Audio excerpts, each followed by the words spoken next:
I was 71 years old, but as I returned from the attorney's office, my heart hammered like a young woman's. I was clutching the documents in my purse, 3 apartment units, and a house facing the ocean. All mine. An inheritance from my brother David, the only one who ever truly saw me. I imagined the joy on my son Mark's face, the surprise from his wife Sarah. I walked up my own front steps, hearing their voices inside. But as I reached for the door, I froze. When the conversation paused, I backed away slowly, silently, until I was near the front door again. Then I opened and closed it loudly, this time letting it slam just enough for them to hear. "I'm home," I called out in my usual cheerful voice. Their voices shifted immediately. Footsteps, a chair moving, and then Mark's voice, warm and familiar. "Hi, Mom." When I entered the living room, they were both smiling as if nothing had happened. But acknowledging that didn't excuse what she'd done. "I didn't need to respect your methods, Sarah," I said finally, "because respect isn't demanded, it's earned. And you lost mine the day you forged my name." Her face went pale. "You'll never forgive me, will you?" I looked at her carefully, feeling the weight of all the years between us. Forgiveness isn't something you ask for once and receive forever. It's something you prove you deserve, and I don't think you even know what that means yet. She stared at me for a long moment, her eyes glistening not with tears, but with something close to regret. Then she looked away. "I just wanted to see if you'd changed," she said softly. "I have," I replied, "but maybe you haven't." She put on her sunglasses, turned, and started toward the door. But before leaving, she paused. "He still calls you, you know, Mark. He says he misses you." "I know," I said. She hesitated. "He doesn't deserve you." "Neither did you," I said gently. She gave a small, bitter laugh. "Goodbye, Margaret." When the door closed behind her, I let out a breath I hadn't realized I'd been holding. Helen emerged from the back, her eyes wide. "Was that?" "Yes," I said quietly. "That was the ghost I needed to face." She came over and placed a hand on my shoulder. "You okay?" I nodded. "For the first time, yes." The rest of the day passed in a haze. I worked in silence, pruning roses, arranging bouquets, losing myself in the simple rhythm of creation. By the time the shop closed, the tension had drained out of me, leaving only a strange, serene emptiness. That evening, as I walked home, I stopped by the ocean. The sky was painted in streaks of orange and pink, the water shimmering like glass. I took off my shoes and stepped onto the cool sand. The tide rolled in gently, washing over my feet. I thought of Robert, of David, of the life I'd built and the life I'd escaped. I thought of Mark, my son, my greatest love, and my deepest wound. And I thought of Sarah, the woman who had forced me to find my strength by trying to take it away. Sometimes, I realized, the people who break us are also the ones who teach us how to rebuild. A soft wind lifted my hair, carrying the scent of salt and wild jasmine. Somewhere behind me, a child was laughing, a sound so pure it made my chest ache. I smiled, closing my eyes. That night, I dreamed of David. He was standing by the ocean, his gray hair tousled by the wind, his expression calm. "You did well, Maggie," he said. "You finally learned the difference between surviving and living." When I woke, I was crying, but they were quiet tears, gentle ones. The next morning, I went to the flower shop early and found Helen already there. She was arranging sunflowers, her favorite.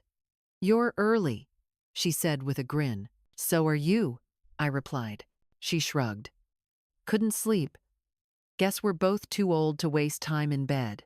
I laughed, a real laugh this time.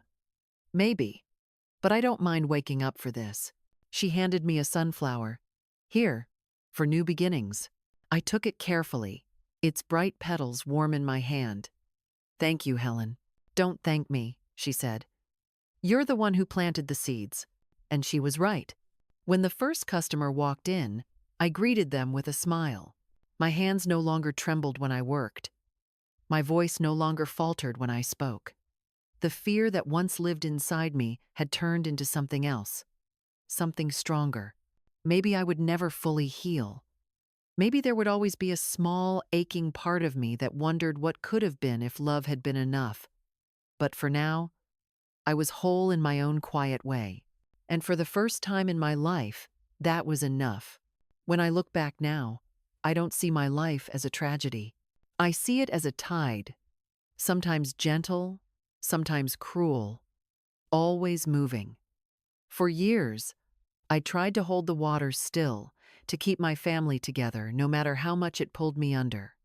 I thought that was love. But real love, I've learned, isn't about drowning for others. It's about learning to float, even when the waves rise high. People say time heals all wounds. I don't think that's true.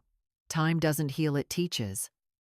It shows you who you were before the hurt and who you can still become after it. It gives you the strength to forgive without forgetting, to move forward without losing yourself again. I used to think age meant weakness, that getting old meant fading quietly, letting the world decide when your story was over. But at 71, I found the opposite to be true. Age is not the ending, it's the revelation. It's when you finally see the difference between being needed and being valued, between silence and peace, between surviving and living. Sarah was holding a cup of coffee, her expression all sweetness again. "How was your appointment?" she asked. "Oh, just routine paperwork," I said lightly, tucking the envelope deeper into my purse. "Insurance updates, you know how it is." Mark nodded, none the wiser. "Want some coffee, Mom?" Sarah just made a fresh pot. "Thank you, sweetheart," I said, smiling. My voice sounded almost steady. Almost. I sat in my usual armchair, the one by the window. If there's one thing I want anyone listening to remember, it's this. You are never too old to begin again. You are never too late to reclaim your voice, your choices, your worth. Even when people underestimate you, even when they try to take everything, remember, they can only succeed if you hand them the pen that writes your story. Sometimes, starting over doesn't mean leaving everything behind. Sometimes, it means coming home to yourself for the first time. As I stand by the ocean now, the same one that watched me lose and find everything, I no longer fear the tide. I let it wash over my feet and whisper its eternal truth. You can't stop the waves, but you can learn to stand in them. So, to anyone out there feeling small, unseen, or forgotten, stand. Even if your hands shake, even if your voice trembles, stand, because you are stronger than you think. Thank you for walking this journey with me. My name is Margaret Collins, and this was my story, a story about love, loss, and the quiet miracle of starting again. If my story touched your heart, please subscribe and support our channel. Your kindness helps these stories reach others who may need a little reminder that it's never too late to find yourself again. From that spot, I could see both of them clearly. Mark scrolled through his phone, distracted, avoiding eye contact. Sarah sat across from me, that same artificial smile frozen on her lips. Every gesture, every glance they exchanged now looked different to me. Calculated, practiced, deliberate. They thought I didn't know. They thought I was the same naive woman who signed every form they placed in front of me without question. The mother who paid every bill, covered every emergency, and asked for nothing in return. I stirred my coffee slowly, pretending to enjoy its warmth. But inside, something else was stirring, something sharper, colder. As I watched Sarah laughing softly at something on her phone, I remembered every small moment that had led to this, the subtle remarks about my memory, the way they gently suggested that I rest more, the way Sarah took over my finances for convenience. And it all made sense now. The forgetfulness she had mentioned to the doctor? Manufactured. The concern? A disguise. I felt my fingers trembling slightly as I lifted the cup to my lips. I steadied them deliberately. I couldn't afford to show weakness, not anymore. Later that evening, when they both went upstairs, I sat alone in the quiet living room, staring at the family photos on the wall. Mark as a child, smiling with his father. Me holding him at his high school graduation. The three of us at his wedding, Sarah radiant in white. Those pictures suddenly looked like ghosts' frozen lies of a past I didn't recognize anymore. I pressed my palm against the glass frame and whispered to the woman smiling back at me, "You were blind, Margaret. You thought love was enough. It wasn't." The next few days passed in a strange, delicate rhythm. I acted as though nothing had changed.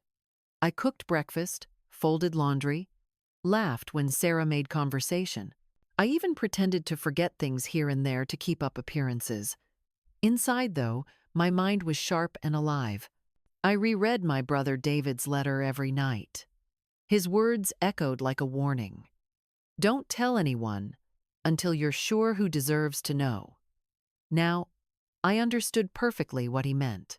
I had been blind, but not anymore. Each night, I went to bed pretending to sleep, while my mind raced. They were planning to take everything from me, but I had something they didn't know about, something bigger than all their greed combined. My inheritance, my proof, my escape. I didn't know how yet, but I was going to protect it, and myself. By the third night, I couldn't stand the walls of that house anymore. I went outside to the porch and sat there in the dark, listening to the ocean wind rustling through the trees. I thought of David, his gray eyes, his stern voice, the way he had always told me the truth even when I didn't want to hear it. "You were right, David," I whispered into the night. "You were right about them." The tears came slowly at first, then in waves. I let them fall. Let the salt of my grief mix with the salt in the air. Because after that night, there would be no more tears, only resolve. When I went back inside, the house was silent. Upstairs, I could hear faint laughter coming from Mark and Sarah's room, muffled and distant. It sounded almost normal, almost human. But I knew better now. I went into my bedroom, opened the drawer of my bedside table, and took out the notebook my late husband had once given me. Its pages were blank, untouched. I ran my fingers over the cover and whispered, "It's time to wake up." Then I wrote my first words in years. The defense diary of Margaret Collins. It was Sarah's voice, sharp and cold as she spoke my name. It was a tone I never knew she possessed. Please subscribe and support our channel to hear what I discovered. I stood there, my hand hovering over the doorknob, breath caught somewhere between my chest and throat. Sarah's voice came again, measured, controlled, but colder than I had ever heard it before. "Mark, I already spoke to Dr. Thompson," she said. "He confirmed that with just 2 more evaluations, we can get the certificate." And just like that, the old woman they thought they could control ceased to exist. My life had been simple, maybe too simple. I was born in a small Midwestern town where women were taught early that our purpose was to give, to care, to fade quietly so others could shine. My mother used to say that a good woman keeps her voice soft and her hands busy. For years, I believed that was the secret to happiness. I married Robert Collins when I was 23. He wasn't the kind of man who wrote poems or brought flowers. But he worked hard, paid the bills, and came home every night with a tired smile that said more than words. We built a life together. Modest, predictable, honest. 2 years after our wedding, I gave birth to our only child, Mark. I had dreamed of having more children, but life had other plans. 3 miscarriages, each one leaving me smaller, quieter, and more protective of the baby who had survived. Mark became my whole world. I swaddled him not only in blankets, but in fear. Fear that something would happen to him, that the universe might notice my happiness and decide to take it away. Robert used to laugh gently and say, "You'll smother the boy if you're not careful, Maggie." Maybe I did. I taught Mark to depend on me for everything, to let me fix, soothe, and save. I told myself I was being a good mother, but deep down I was also building a cage, one he would grow to resent, and one I wouldn't know how to escape. Robert died 12 years ago, a sudden heart attack while driving home from work. The police said he didn't suffer. I suffered enough for both of us. He left me the house, a modest pension, and a silence that filled every corner of it. Mark was already married to Sarah by then. They'd been together for 3 years. Young, ambitious, bright. I tried to like her, truly I did. She was beautiful in a way that made people look twice when she walked into a room, confident in a way I never learned to be. But behind her perfect smile, there was something else, something calculating, like a chess player studying the board. Still, I was grateful my son had someone. After Robert's funeral, they insisted I move in with them. "You can't be alone, Mom," Mark said. But I refused. I still had my strength. I still had my home. I still had purpose, even if I didn't know what it was anymore. For 5 years, I lived on my own. I tended to the garden, volunteered at church, met friends for coffee. Mark and Sarah called once or twice a week, visited on Sundays. They were polite, loving even, in that way busy people are when they want to prove they haven't forgotten you. Then Mark lost his job. They told me it was a corporate restructuring, but I could see the shame behind his words. He had borrowed money from friends to start a small business, and when that failed too, the calls from creditors began. That was when the visits became more frequent. Sarah started making comments about my house. "It's too big for you, Margaret. So much space, so much maintenance. Wouldn't it be better if we all lived together? We could help each other." At first, I said no. The house held Robert's memory, my quiet mornings, my small freedoms. But Mark added, "It'll be just like old times, Mom. You'll have us around, and we'll worry less about you being alone." He sounded so sincere, and maybe I was lonely after all. So I said yes. They sold their apartment and moved in. I told myself it was temporary, just until they got back on their feet. But within weeks, my home began to feel less like mine. Sarah rearranged the furniture to make it more functional. My floral curtains were replaced with her gray drapes. She boxed up my old photographs to keep them safe and put them in the attic. My kitchen, the heart of my house, became hers. "I'll do the cooking, Margaret. You should rest more," she said. She was always so polite, so caring, that I almost didn't notice how each kindness took something from me. Meals stopped feeling like family gatherings. Mark ate distractedly, scrolling on his phone. Sarah talked about her job, her clients, her stress.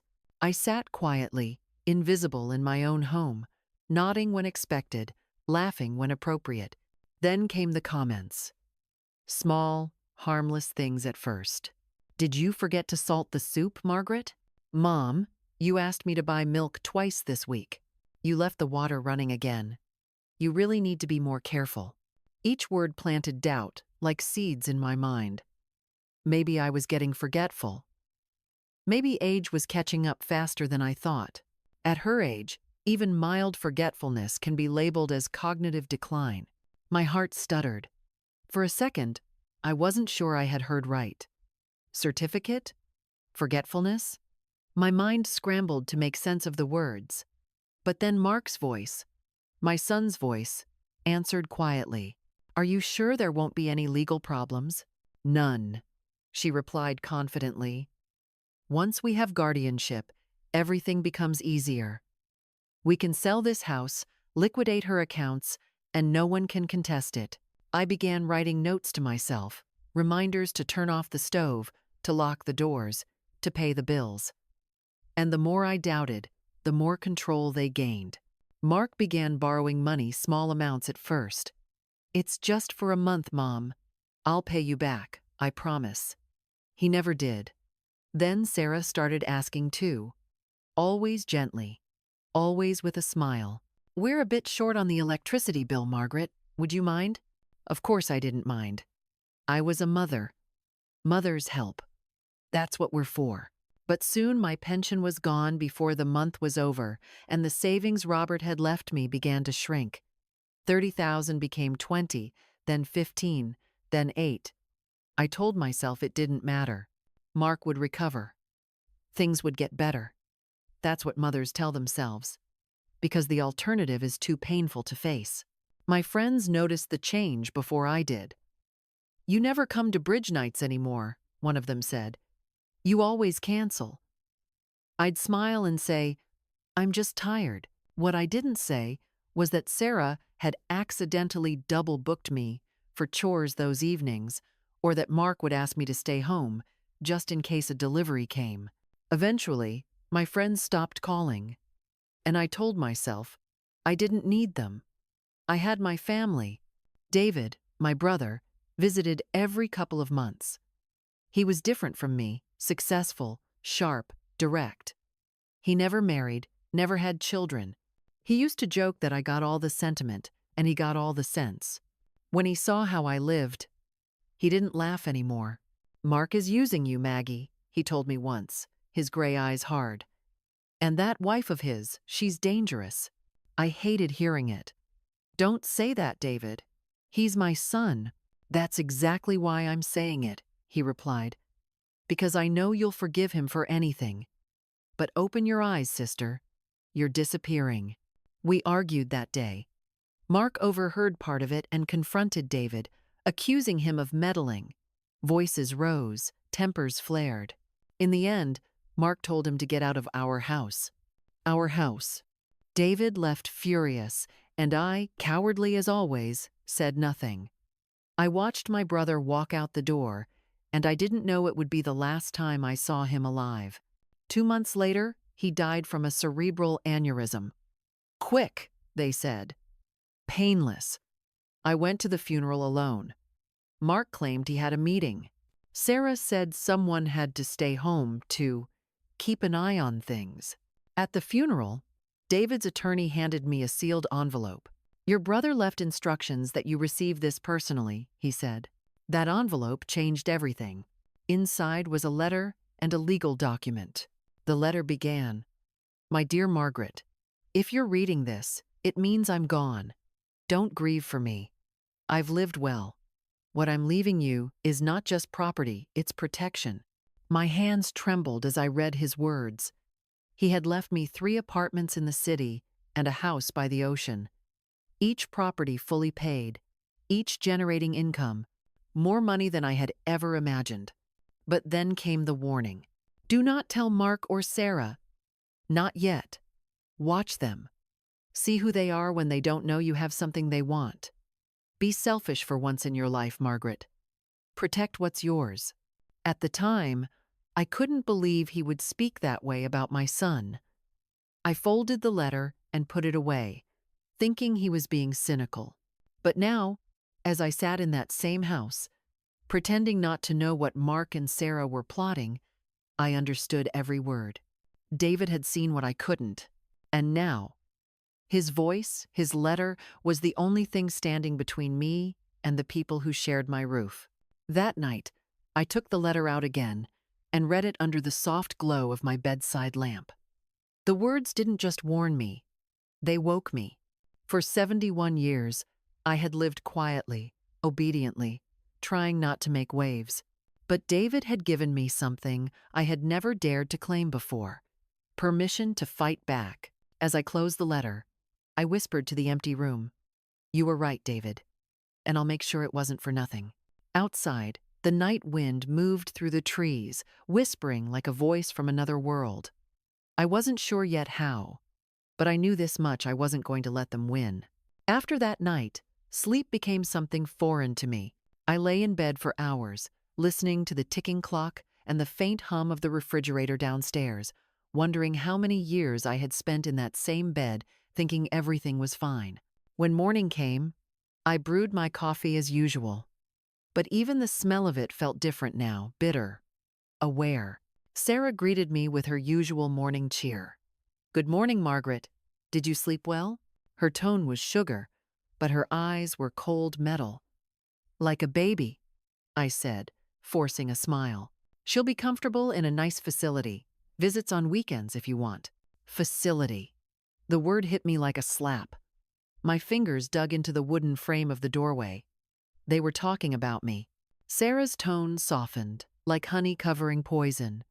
But honestly, we can't keep going like this, Mark. We've been carrying her for years. Carrying me?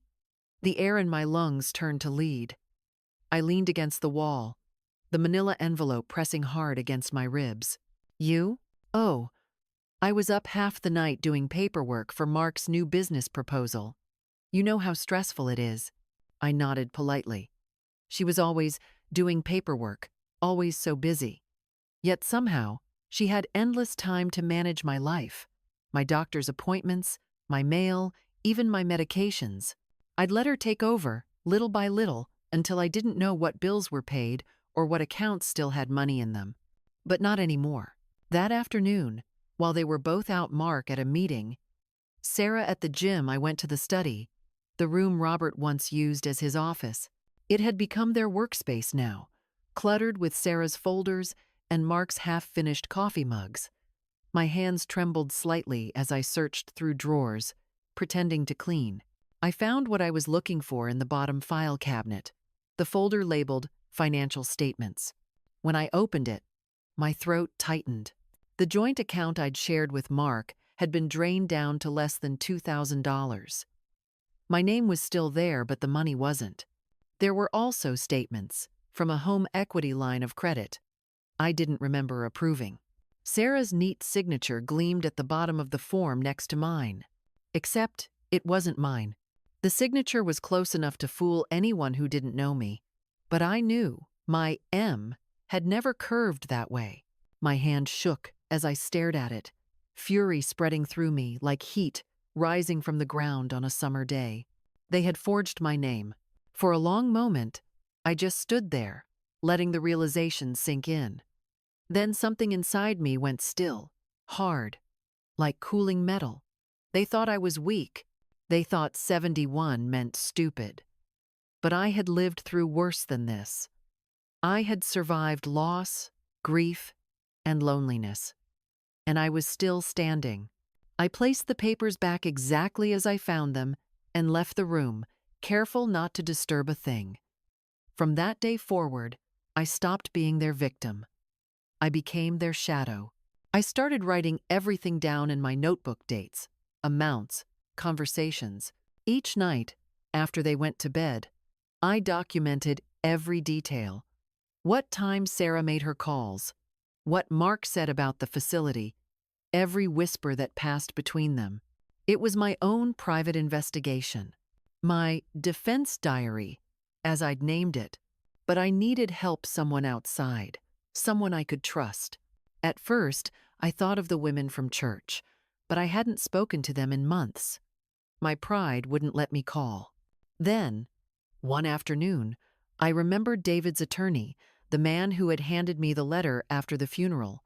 His name was Michael Grant. He'd struck me as kind but professional, not the sort to gossip or pry. So the next morning, after Mark and Sarah left, I took the bus downtown. I hadn't been on a bus in years. I wore my beige coat, the one that made me blend in, and carried my purse tight against my body. I told Sarah I had a doctor's appointment. She didn't question it. She thought she had me perfectly mapped. When I arrived at Michael's office, he looked genuinely surprised to see me. "Mrs. Collins," he said, standing quickly. "What a pleasant surprise. Please, come in." "I hope I'm not intruding," I said softly, sitting down across from him. "Not at all," he said, smiling. "How can I help you?" I hesitated, choosing my words carefully. "You handled my brother's estate. I recently discovered something that concerns me. I believe someone in my household is trying to take control of my finances." His smile faded. "Do you mean financial abuse?" The phrase sounded so clinical, so detached, but it landed like a diagnosis. "Yes," I whispered. He nodded slowly, leaning forward. "Tell me everything." And I did. Not everything at once, but enough. The signatures, the conversations I overheard, the way Sarah had been speaking to doctors. I watched his expression shift from curiosity to concern to anger. When I finished, he sat back and exhaled. "Mrs. Collins, I believe you," he said firmly. "And we're going to fix this." "Can we?" I asked quietly. He nodded. "You still have full legal capacity. We can transfer your assets, the ones your brother left to a trust, under your name only. That way, they can't touch them without your authorization." My eyes filled with tears, a mix of relief and shame. "I can't believe I let it get this far." "Don't blame yourself," he said gently. "People who do this, they know exactly how to make you doubt yourself. But you're here now. That's what matters." For the first time in months, I felt a flicker of power return to me. We spent the next hour reviewing the documents. Inside were the papers that proved my brother David had left me 3 apartments and a beach house worth more than I had ever dreamed of owning. And yet, standing there, I realized my own son and his wife were planning to declare me incompetent, to steal everything from me. "I don't know, Sarah," Mark said after a pause. "She's my mother." "Exactly," Sarah replied quickly. "She's your mother, and she's draining everything we have. Look around. Your debts aren't going away." He explained how we could set up a trust, with him as my legal representative. I signed the papers with a firm, deliberate hand. This time, every curve of my signature was my own. When I left his office, the autumn sun was shining. I felt lighter. Not happy, exactly, but awake. On the way home, I stopped by a small bakery and bought a slice of lemon pie. Robert used to love lemon pie. I sat at a table by the window and ate it slowly, savoring every bite. For the first time in years, I didn't feel guilty for doing something just for me. But the calm didn't last. That evening, as I walked up the front steps, I saw Sarah standing by the window, peeking through the blinds. Her expression was tight, suspicious. When I opened the door, she was already in the hallway, pretending to be casual. "Long day at the doctor's?" she asked. "Very," I said, hanging up my coat. "Routine checkup." She tilted her head. "Funny. I called Dr. Peterson's office earlier to ask about your medication refill. They said you didn't have an appointment today." My stomach clenched. She was watching me closer than I thought. "Oh," I said with a small laugh. "I must have mixed up the days. You know me, always losing track of time." She smiled, but it didn't reach her eyes. "Of course. Well, don't tire yourself out. We'll have dinner soon." I went to my room and closed the door, my heart pounding. She didn't believe me. Maybe she didn't know where I'd been yet, but she would find out. I had to move faster. That night, I packed a small bag, just the essentials: my important documents, the notebook, and David's letter. I hid it behind the old winter coats in my closet, just in case. The next morning, I overheard her on the phone again. I wasn't trying to eavesdrop.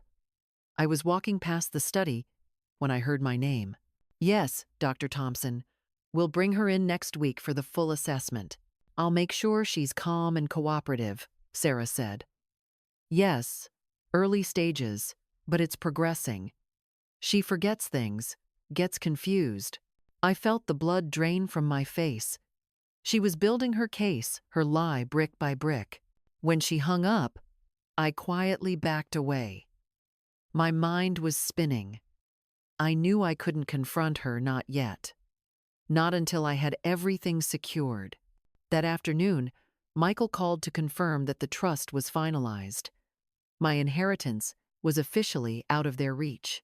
Relief washed through me like a breath of air after being underwater too long. But with relief came fear. Because if Sarah discovered what I had done, she wouldn't stop. People like her never stop. That night I wrote in my notebook again. "Tomorrow I will go to the notary's office and make it official. I will change everything. My will, my house, my life." It was the last thing I wrote before I blew out the lamp. The next morning, I left before sunrise, taking the early bus downtown. The notary confirmed all the documents, witnessed my signature, and handed me copies of the trust and my new will. I tucked them carefully into my purse, the same purse that now held my entire future. As I walked home, the autumn wind brushed against my face. The air felt crisp, clean, alive. For the first time, I didn't feel like an old woman walking toward her end. I felt like someone walking toward her beginning. I didn't know then that when I stepped through that front door again, everything I thought I'd rebuilt would come crashing down. But that's the thing about awakenings, they always come with a price. When I left the notary's office that morning, I felt lighter than I had in years. The sky was a sharp, hopeful blue, and even the air seemed to hum differently. I walked slowly, my purse clutched close against me. Inside were the new documents, my last defense, my independence, my truth. I was 71, but my heart hammered like a young woman's. I imagined the moment I would tell Mark and Sarah that David's inheritance had finally come through. I thought maybe, just maybe, I could still believe they'd be happy for me. As I neared the house, I could hear voices inside Mark's low and tired, Sarah's higher, sharp, anxious. I smiled faintly at first, thinking they were arguing about bills again. But then I caught my name. "She's hiding something, Mark. I know it," Sarah said. "I went through her bag yesterday. She had that lawyer's business card. She's been sneaking around. Why would she do that if she wasn't planning something?" Mark sighed. "Sarah, please, she's old. Maybe she just wanted to update her will." "Exactly," Sarah snapped. "Her will. And who do you think she's leaving everything to now, huh? Not you. Not us. Probably that lawyer." I froze at the doorstep, my hand tightening around the doorknob. Every word cut deeper. The business is failing. How long can we keep pretending? What are we supposed to do? Wait until she dies? She didn't finish the sentence. But she didn't need to. I could hear the rest echoing in my head. Mark sighed. The sound of a man cornered by his own life. "And how much? How much do you think the house would sell for?" Sarah's answer came after a small, calculating pause. "Between 250 and 300,000, depending on how fast we sell." "She can't do that," Sarah continued, pacing. "Not if we get the medical certificate first. You heard what Dr. Thompson said. Once we file, she'll be declared unfit. Then everything she signs after that is invalid. Everything." "Sarah." "No," she interrupted. "She's dangerous, Mark. You don't see it because she's your mother, but she's trying to take away what's ours." "Ours." The word echoed inside me like a bitter laugh. I straightened my back, took a deep breath, and opened the door. The conversation cut off instantly. Both of them turned toward me, faces stiff and pale. "Mom," Mark said quickly, forcing a smile that didn't reach his eyes. "You're home early." "Yes," I said calmly, closing the door behind me. I finished what I needed to do. Sarah's lips twitched. "At the notary's office?" I met her gaze. "Yes." Silence. Heavy, thick, the kind that hums like a wire about to snap. Mark cleared his throat. "Mom, Sarah and I wanted to talk to you about something important." "Before dinner?" I asked lightly, setting my purse on the console. "It must be serious." Sarah folded her arms. "It is. You've been confused lately. Forgetting things, mixing up dates, appointments. We're worried about you." I looked at her, then at my son. He couldn't meet my eyes. "Is that so?" I asked quietly. "Yes," Mark said, his voice low. "We think it might be time to consider professional help, maybe an evaluation, just to make sure everything's okay." I smiled faintly. "You mean the one with Dr. Thompson?" Sarah's face flickered just for a moment, enough for me to see the panic behind her perfect posture. "Where did you hear that?" she asked. I hear many things in my own house, I said softly. Even when people think I'm not listening. Mark shifted uncomfortably. Mom, please, let's not make this dramatic. We're only trying to help. Help? I repeated, stepping closer. By forging my signature on a loan? By calling a doctor behind my back? By planning to sell my house while I'm still breathing? Sarah's voice hardened. You're imagining things. I laughed, a dry, humorless sound that startled even me. Am I? I walked to the purse, opened it, and took out the envelope from the notary. My hands were steady as I laid the papers on the table. Here, I said. Proof that I am still perfectly capable of signing my own name. Mark frowned, glancing at the documents. What is this? My brother David's inheritance, I said quietly. 3 apartments and a beach house. All mine. All legally transferred to a trust under my name alone. Sarah's jaw tightened. You're lying. I looked her dead in the eye. Am I? She grabbed the papers and scanned them quickly. Her face went pale. You had no right. I had every right, I said, cutting her off. My voice rose, stronger than I expected. For years, I've let you both make decisions for me. I've paid your debts, fed you, kept this roof over your heads, and in return, you plan to lock me away. But it ends now. Mark stepped forward, his expression torn between guilt and anger. Mom, we were only worried about you. You've been forgetting things. I forget nothing, I snapped. Not anymore. Sarah's hands were shaking as she tried to gather the papers. You don't understand what you're doing, Margaret. You're old. People will take advantage of you. We were just protecting you. I took the documents from her and folded them carefully back into the envelope. From what, Sarah?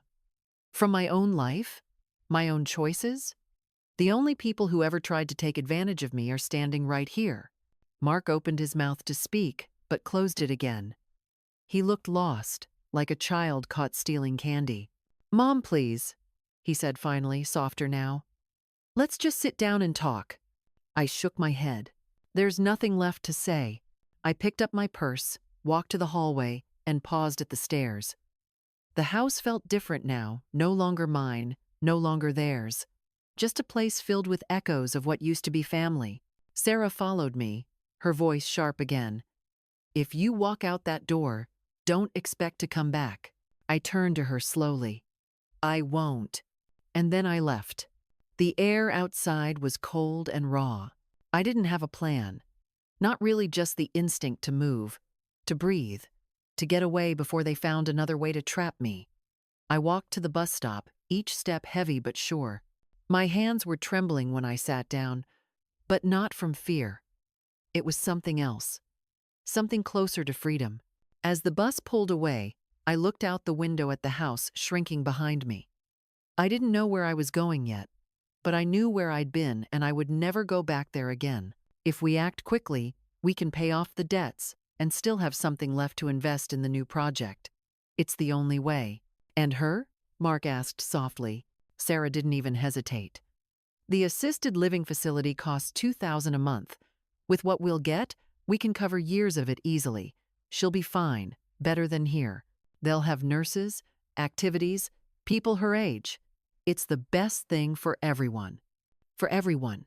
I spent that night at a small roadside motel 2 towns away. The clerk barely looked up when I checked in under my maiden name. The room was small, musty, but it was mine. I sat on the edge of the bed, opened my notebook, and wrote. They know everything now, but so do I. And knowledge, at last, is my armor. I slept with the papers under my pillow just in case. The next morning, I called Michael. He answered immediately, his voice calm but alert. Mrs. Collins, are you safe? Yes, I said, though my heart still raced. But they know. They went through my things. Then it's good you came to me first, he said. They can't touch your assets now, but I recommend you don't go back for a while. Let's file for a restraining order if they try to pressure you. I hesitated. He's still my son. There was a pause. I know. But right now, he's also your threat. Those words hurt more than any betrayal. Still, I knew he was right. I spent the next few days in that motel, keeping to myself, thinking about the years I'd wasted believing that love could blind reality. I replayed every small moment, every gentle manipulation, every concerned look Sarah had given me, and saw them for what they were, traps disguised as care. One evening, as I sat by the window watching the sunset, my phone rang. It was Mark. "Mom," he said quietly. "Where are you?" "I'm safe," I said. He sighed. "Sarah's furious. She said you made us look like criminals." I said nothing. "I didn't want it to be like this," he continued. We needed help. You wouldn't listen." "Help?" I repeated softly. "By taking my name, my home, my life?" He was silent for a moment. Then, almost whispering, he said, "You've changed, Mom." "No," I said. "I finally remembered who I am." There was a long pause before he hung up. I stared at the dark phone screen for a long time, wondering if he felt even an ounce of shame. That night, I didn't sleep. Not because I was afraid, but because, for the first time in decades, I didn't need to. The first sound I heard the next morning was silence. Not the anxious silence of my old house thick with tension and footsteps overhead, but a calm, honest stillness. Outside, the sun was rising over the motel parking lot, washing everything in pale gold. For a moment, I just sat there, listening.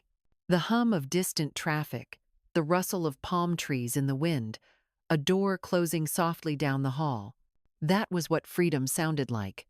I made myself a cup of weak motel coffee and sat by the window, watching people pass by. A young couple with backpacks, a man in a blue uniform heading to work.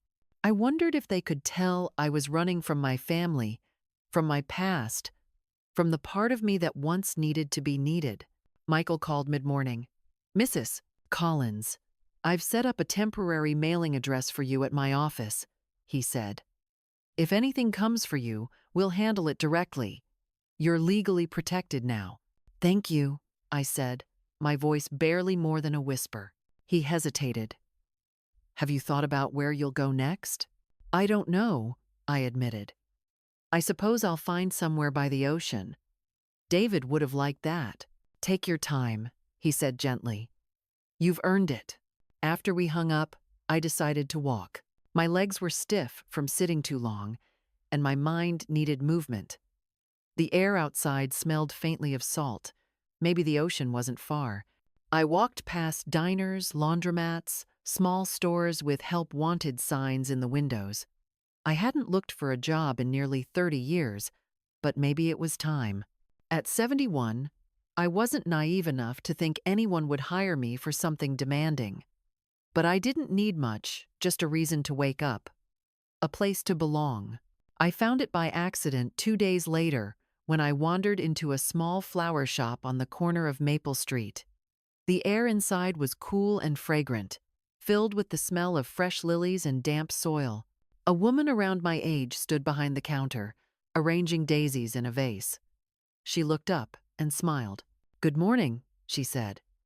"You look like someone who appreciates flowers." I smiled back. "I used to have a garden once." "Used to?" she asked, raising an eyebrow. "Life happened," I said simply. She nodded as if she understood. "Well, life happens here too, but it's a little prettier with flowers around." "My name's Helen." "Margaret," I said, shaking her hand. We talked for a while about nothing and everything. When I mentioned I was looking for something to keep busy, she grinned. "I could use some help watering and unpacking deliveries. It's not glamorous, but it's peaceful. I can pay a bit, or you can take flowers instead." I laughed softly. I pressed my hand to my mouth, afraid the sound of my breathing would give me away. My son was silent for a long moment. I wanted to believe that silence meant doubt, conscience, maybe even love. But when he finally spoke, his voice was resigned. "All right," he said. "Do it. But quickly. I don't want this dragging on." Something inside me broke, but not loudly, not the kind of break that makes you cry or scream. It was a quiet, internal collapse. Flowers will do just fine. And just like that, I had a place to be. For the first time in years, I woke up early because I wanted to, not because someone needed me. The shop became my sanctuary. Helen was kind, but didn't pry. She reminded me of the woman I might have become if I'd learned to put myself first sooner, steady, self-assured, content. I rented a small apartment above a bakery nearby. It smelled like sugar and cinnamon every morning, and the landlord didn't ask too many questions. I filled the place with things that made me happy. A second-hand armchair, a faded blue quilt, a vase of fresh daisies from the shop. I even bought a small radio. Every evening, I listened to soft jazz while I wrote in my notebook. Not about Mark and Sarah anymore, not about the pain, but about me. About rediscovery. About what it felt like to breathe freely again at 71. But peace never lasts without a test. It started with a letter. Michael forwarded it to me one Tuesday morning, his voice tight when he called. "They filed for conservatorship," he said. My heart sank. "After everything?" "I'm afraid so. Sarah's claiming you're mentally unstable and that the trust was signed under duress. Can they do that?" "They can try," he said grimly. "But I have every document, every witness signature. Still, I need you to stay calm. If they contact you, don't engage. Let me handle it." I thanked him, but after the call, my hands wouldn't stop shaking. That night, I sat in my armchair, staring at the letter. It wasn't the legal threat that hurt. It was the name written in my son's handwriting. Mark Collins. He had signed it too. It was one thing for Sarah to scheme, but for my own son to stand beside her, knowing what they'd already done, it was a wound that words couldn't touch. For 3 days, I couldn't bring myself to go to the flower shop. Helen called, concerned, but I told her I was unwell.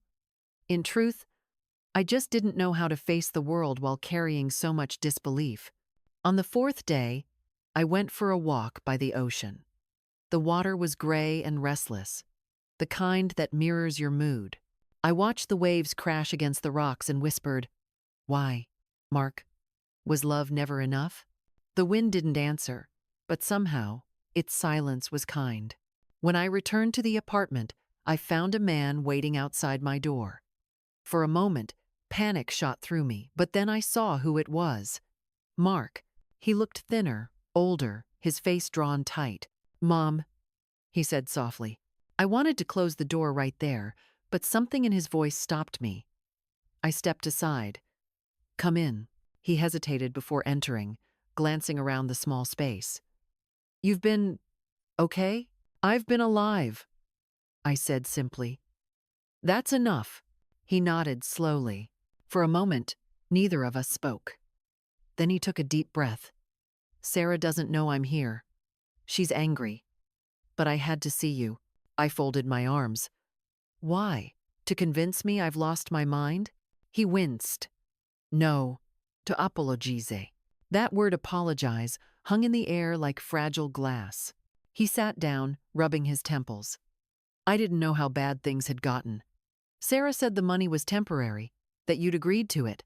I believed her. When I realized what she was doing, I tried to stop her, but it was easier not to," I said quietly. He looked up, eyes wet. "You're right. I was a coward. I just didn't want to lose her. I already lost Dad, and after the business failed, I held up a hand. "Stop. Don't make excuses. I've spent my entire life forgiving people who never deserved it. Don't ask me to do it again." He swallowed hard. "I'm not asking. I just wanted you to know that I know now. About the trust. About Uncle David. You were right to protect yourself." Something inside me softened, just a little. "Sarah won't stop," he said. "She's furious. But I'll testify for you if it goes to court. I'll tell them the truth." "You'd do that?" He nodded. "I already told Michael. I signed a statement this morning." For a long time, I couldn't speak. My heart wanted to believe him, but my mind, tired, bruised, wiser, held back. Finally, I said, "You were my whole world once, Mark. I gave everything so you'd never go without. And still, somehow, you grew up believing you never had enough." He lowered his head. "I know. And I'm sorry." Tears stung my eyes, but I didn't let them fall. "I hope you mean that, because sorry won't fix what's broken, but it's a start." He stood, uncertain. "Can I come see you again?" "Maybe," I said softly. "When you learn what love really means." He nodded and left quietly, like the last support beam in a house, giving way after years of unnoticed decay. I stayed frozen in that spot, listening as they kept talking about me as though I were a piece of furniture they were tired of moving around. I should have stormed in, shouted, demanded to know how they could betray me like this. But instead, I did what old women often do when the world turns cruel. I stayed quiet. I needed time to think, to breathe, to understand. I watched him walk down the street until he disappeared around the corner. That night, I wrote in my notebook again. He came back. He said he was sorry. Maybe forgiveness is not forgetting but remembering without letting it destroy you. The next week, Michael called to tell me the case had been withdrawn. Sarah had no legal standing without Mark's support. Just like that, the storm that had haunted me for months was gone. When I told Helen, she smiled. "See? The truth always finds its way home." I smiled too, though my heart still carried scars. "Yes," I said, "and sometimes, so do we." For the first time in a long time, I didn't feel like a victim, or even just a survivor. I felt like a woman reborn from the ashes of her own silence. And when I closed the shop that evening, I stood outside, breathing in the salt air and thinking of David. "You were right, brother," I whispered. "But you forgot to mention that freedom is lonelier than I thought." Still, I smiled. Because even loneliness, when it's honest, is better than love that costs your soul.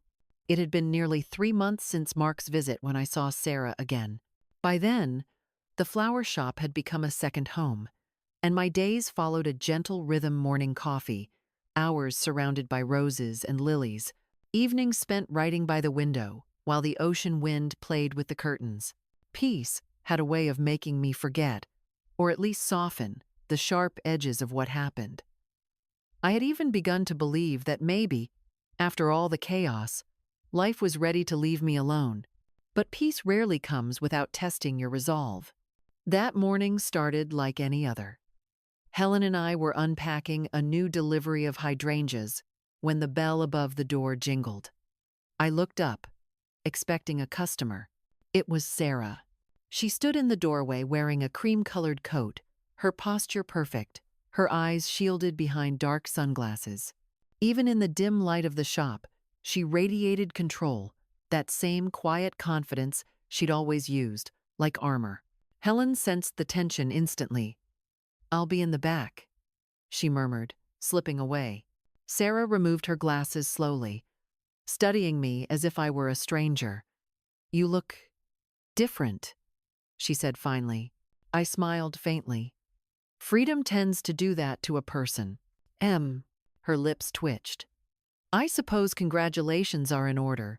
You got what you wanted." I set down the flowers I was holding and met her gaze evenly. "What I wanted was peace. What you wanted was power. We both got what we deserved." She laughed softly, but there was no humor in it. "You think you've won? You think walking away makes you stronger?" "No," I said.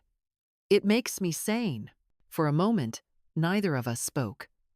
Outside, a delivery truck rumbled past, shaking the window panes.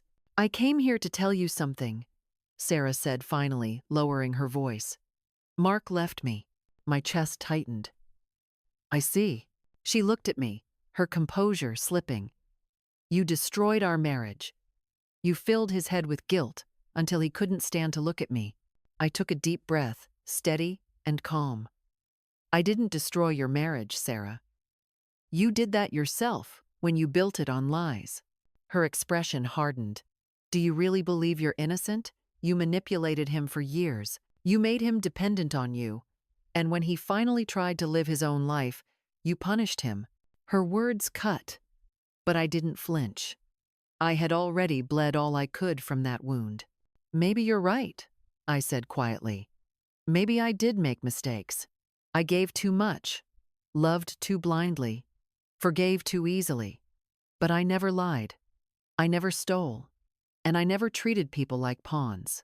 For a second, I saw something flicker in her eyes. Guilt, maybe.